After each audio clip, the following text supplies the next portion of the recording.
You used to be able to read a book for 2 hours straight. You probably don't think about that much, but at some point, and there wasn't really a moment you noticed, that became difficult, then uncomfortable, then something you mostly stopped trying to do. And you filled that space with something easier, something that gave you a hit of novelty every few seconds, without requiring anything from you. And now, sitting with one thing for 20 minutes feels almost physically uncomfortable. That's not a willpower problem. That's not a character issue. That's a biological adaptation that happened gradually, without your permission, in response to an environment specifically engineered to cause it. The attention crisis isn't a metaphor. There's a measurable neurological substrate underneath it. And understanding that substrate is the first step toward reversing it. Because if you think it's about discipline, you'll keep trying to out-willpower a physiological problem, which doesn't work, and makes you feel bad about yourself for failing. So let's talk about what actually happened to your brain. The prefrontal cortex handles what neuroscientists call executive function, sustained attention, working memory, impulse inhibition, the ability to stay with a hard problem even when it stops being immediately rewarding. It's metabolically expensive to run. It requires a stable neurochemical environment to function at full capacity, and is fairly sensitive to disruption from the dopamine system. Dopamine is the most misunderstood neurotransmitter in popular science. It's not the pleasure chemical. That's a simplification that collapsed a lot of important nuance. Dopamine is more accurately a prediction and motivation signal. It fires in anticipation of reward, not just at the moment of reward. And crucially, it responds to novelty, new stimulus, unexpected input, the unknown. The infinite scroll was designed, and this is documented in the testimonies of the engineers who built these systems, to deliver variable reward at irregular intervals, just like a slot machine. The unpredictability is the mechanism. Your dopamine system responds more strongly to unpredictable rewards than predictable ones. The platform that gives you something interesting every third swipe, sometimes the second, sometimes the seventh, that platform has your dopamine system more engaged than one that reliably delivers good content every time. The result of sustained exposure to that stimulation environment is a messy biological negotiation between what your reward system has learned to expect and what real life can actually deliver. Real life delivers reward slowly. Reading a difficult book pays off after sustained effort. Writing something good requires tolerating discomfort. Deep conversation requires following threads without knowing where they lead.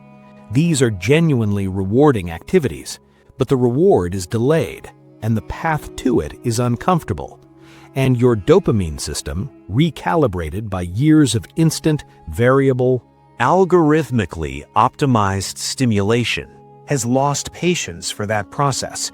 The attention span didn't shrink because people got lazy. It shrunk because the cost-benefit calculation in the reward system shifted.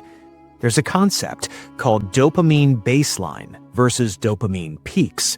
Chronic overstimulation doesn't just give you more dopamine over time, it actually lowers your baseline.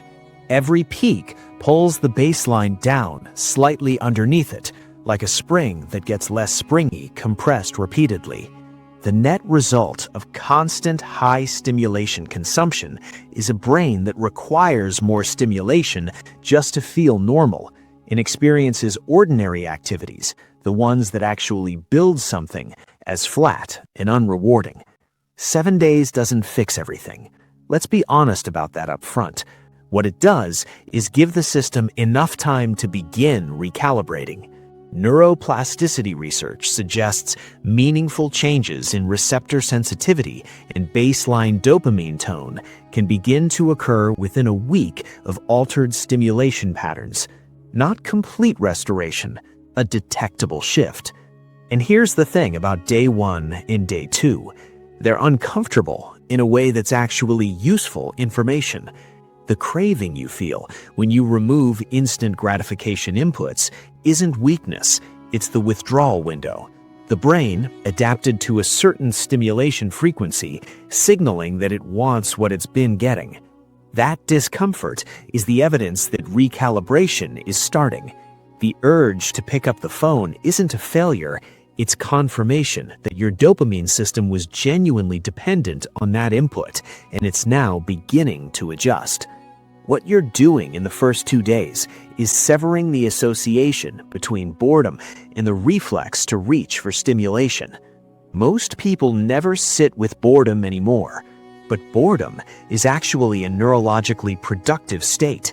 It activates the default mode network, which handles creative synthesis, self-referential thinking, and the background processing that connects disparate ideas. The research on mind wandering is genuinely surprising. A brain allowed to be bored regularly produces more creative associations and shows stronger baseline activation in the prefrontal regions associated with sustained attention. We killed boredom, and in so doing, accidentally killed the cognitive functions that depended on it. The practical structure for days 1 and 2 is fairly simple, though simple doesn't mean easy. No social media, no short-form video, no content that delivers in under 3 minutes. Replace that stimulation with low-frequency input, walking without audio, reading physical material, doing something with your hands, not because those activities are inherently superior, because they require the brain to generate its own engagement rather than passively receive it. That gap between stimulus and response, between boredom and reaching for relief, is where the reset begins. Days 3 and 4 are when it starts getting genuinely interesting. By this point, the withdrawal edge has softened slightly. The baseline has started to drop, which means ordinary things have started to feel marginally more rewarding. This is the window to introduce sustained, uninterrupted cognitive engagement with a single difficult task. No switching, no parallel stimulation, just the task in the discomfort of not immediately knowing the answer. And it will be uncomfortable. The prefrontal cortex, undertrained by years of task switching and distraction, will resist sustained engagement, the way an undertrained muscle resists a challenging exercise. There's a real cognitive burning sensation, a restlessness, an urge to context switch that comes from asking a neurological system to do something it hasn't been asked to do in a while. But, unlike most sources of discomfort, this one has a measurable payoff. Studies on focused cognitive practice consistently show that the ability to sustain attention on a single task is trainable. The prefrontal circuits that support deep focus respond to deliberate practice the way muscle fibers respond to resistance training. You don't build them by wanting to have them, you build them by using them under load. The target for days 3 and 4 is roughly 90-minute sustained attention blocks, which roughly corresponds to the ultra-day and rhythm, the natural oscillation and alertness the brain cycles through approximately every 90 minutes. Long enough to require genuine sustained effort, short enough to be achievable as a starting point. One other thing to introduce at this stage: tactical boredom. Deliberately sitting with unstimulating conditions. No audio, no screen, no input for short periods lowers the brain's stimulation threshold. 10 to 15 minutes of doing genuinely nothing once a day is a surprisingly effective accelerant for the reset.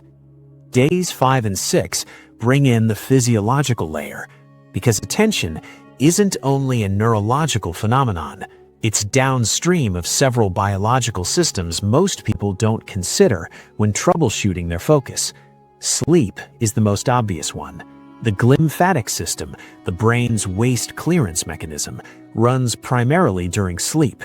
It clears metabolic byproducts of neural activity, including proteins that accumulate with cognitive work. Poor sleep doesn't just make you tired, it leaves chemical debris in the spaces between neurons, which degrades signal transmission quality. A brain that's been chronically underslept is running a harder cognitive race with a heavier load. Evening screen use disrupts slow-wave sleep specifically, not just because light affects melatonin, though it does, but because cognitive arousal from late-night stimulation delays sleep onset and compresses the most restorative sleep stages. Non-sleep deep rest, NSDR, involves lying still in a wakeful, deeply relaxed state for 20 to 30 minutes. Research has documented it produces measurable increases in dopamine availability in the striatum, roughly 65% above baseline in some studies. A midday NSDR session appears to partially restore the focus capacity that depletes through morning work. Morning sunlight matters more than most people expect. Actual outdoor light within the first 30 to 60 minutes of waking, not through a window. It sets the circadian clock via the suprachiasmatic nucleus, with downstream effects on cortisol timing, afternoon alertness, and sleep architecture. Consistent morning light exposure produces more predictable focus throughout the day. Nutrition during the reset has specifics worth naming. The prefrontal cortex runs on glucose, but not from spike and crash carbohydrate sources. Consistent low glycemic fuel delivery from whole food sources that digest slowly maintains steadier substrate supply for neural activity. Protein intake supports neurotransmitter synthesis, which matters during a period where you're actively shifting dopamine system dynamics.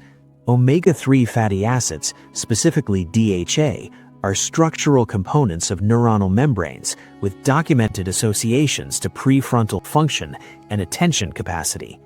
None of this is exotic, but the combination creates a physiological environment that makes the neurological work of the reset significantly more likely to stick.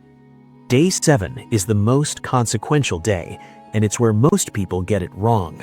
The temptation on day 7 is to feel better, and you probably will feel meaningfully better, clearer, more capable of sustained focus, more present in ordinary moments, and to interpret that improvement as permission to return to previous consumption patterns. Gradually, over weeks, back to the same scroll habits, the same content diet, the same stimulation frequency. And the baseline will right back up. Day 7 isn't the finish line. It's the installation of a new operating parameter. The goal is to reintegrate technology on deliberately constrained terms, time-boxed usage, intentional consumption rather than passive scrolling, clear distinctions between tool use and entertainment use. Not because the technology is inherently harmful, because your dopamine system will readapt to whatever environment you put it in.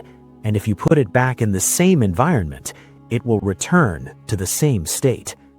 The concept of an attention budget is useful here. Attention is a finite biological resource. It depletes through the day, it restores through rest, and it gets spent whether you spend it deliberately or not. Every notification you respond to, every context switch, every passive scroll session, these are expenditures from a budget that doesn't automatically replenish just because you want more of it. Treating your attention the way you might treat a finite financial resource, with intention, with awareness of what you're spending it on, produces different behavior than treating it as unlimited. The 7 days is the reset. What you build on top of it is the system. And the system is just this. The brain you have now is not fixed. It's plastic. It adapted to the stimulation environment you put it in, and it will adapt again to a different one. The attention span you used to have, the one that could hold a thought for an hour, follow an argument to its end, sit with a hard problem without bailing, that's not gone. It's been suppressed